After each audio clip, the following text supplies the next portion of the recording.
Hello বন্ধুগণ, fishy ফ্যাক্টসের আরেকটা ভিডিওতে আপনাদেরকে স্বাগতম। অনেকদিন পরে ভিডিওতে আসলাম একটা বিষয় নিয়ে কথা বলার জন্য। আজকে যে ফ্যাক্টসটা নিয়ে কথা বলবো সেটা হচ্ছে ডোরি ফিশ।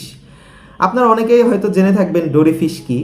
বাংলাদেশের বড় বড় রেস্টুরেন্টে এই ডোরি ফিশ বিক্রি করা হয়। এটা একটা উন্নত জাতের মাছ যা দিয়ে ফ্রাই, কারি এবং বিভিন্ন আইটেমে সুস্বাদু খাবার তৈরি করা হয়ে থাকে। সম্প্রতি বাংলাদেশ প্রতিদিনে একটা চাঞ্চল্যকর তথ্য বের হয়েছে।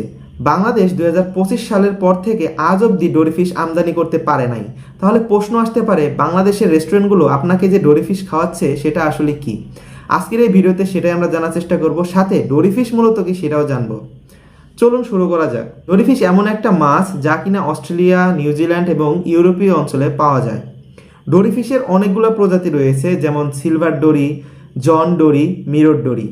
ডোরি ফিশ কোনো সিঙ্গেল মাছ নয়, এটা একটা গ্রুপের নাম। ভিয়েতনাম 90 শতকের দিকে পাঙ্গাস মাছের চাষ শুরু করে এবং তারা পাঙ্গাস মাছটাকে কিভাবে বাইরের কান্ট্রিতে রপ্তানি করা যায় তার জন্য পাঙ্গাস মাছের ফিলেট থেকে বিভিন্ন রকমের খাবার তৈরি করে। তখন তারা পাঙ্গাস মাছের ফিলেটকে 3টি নামে বিক্রি করা শুরু করে: ক্রিম ডোরি, পাঙ্গাস ফিলে এবং বাস ফিলে।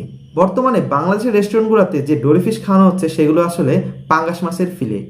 এবং আপনি কি জানেন, পাঙ্গাস মাছে আসলে অনেক গুণাগুণ রয়েছে। পাঙ্গাস মাছের মাংসে রয়েছে প্রচুর পরিমাণে অ্যামাইনো অ্যাসিড, পুষ্টিকর সমৃদ্ধ যে ভিটামিন, জিঙ্ক, ফসফরাস, নিয়াসিন ইত্যাদি। এছাড়াও পাঙ্গাস মাছের যে তৈলাক্ত অংশটা সেখানে রয়েছে প্রচুর পরিমাণে ওমেগা 3 ফ্যাটি অ্যাসিড। কিন্তু আমরা তো বাঙালি, পাঙ্গাস মাছ আমরা অনেকেই খাই না। কিন্তু এই পাঙ্গাস মাছ দিয়ে রেস্টুরেন্টগুলো যখন ডোরি ফিশ নামে চালানো হচ্ছে এবং অনেক চড়া দামে বিক্রি করতেছে, তখন সেটা আমাদের কাছে অনেক সুস্বাদু লাগে। একজন ভোক্তা হিসেবে আমাদের সবারই অধিকার রয়েছে আমরা যে জিনিসটা খাচ্ছি সেটা সম্পর্কে জানা। অথচ আমাদের সাথে এই প্রতারণাগুলো বড় বড় রেস্টুরেন্ট এতদিন করে আসছে। এটা একটা বিহিত হওয়া দরকার বলে আমি মনে করি। এবং সেই সাথে এটাও একটা মেসেজ, পাঙ্গাস মাছটাকেও কিন্তু আমরা প্রসেস করে আরও সুস্বাদুভাবে খেতে পারি। এবং আমাদের দেশের এই যে একটা সম্পদ যা কিনা নেগলেক্টেড হয়ে আসতেছিল বছরের পর বছর, এটাকে কিভাবে বাইরের কান্ট্রিতে রপ্তানি করা যায় সেটা আমাদের ভাবতে হবে। বাইরের কান্ট্রি থেকেই কিন্তু পাঙ্গাস মাছের ফিলে আমদানি করে বিভিন্ন রেস্টুরেন্টে চালিয়ে দেওয়া হচ্ছে।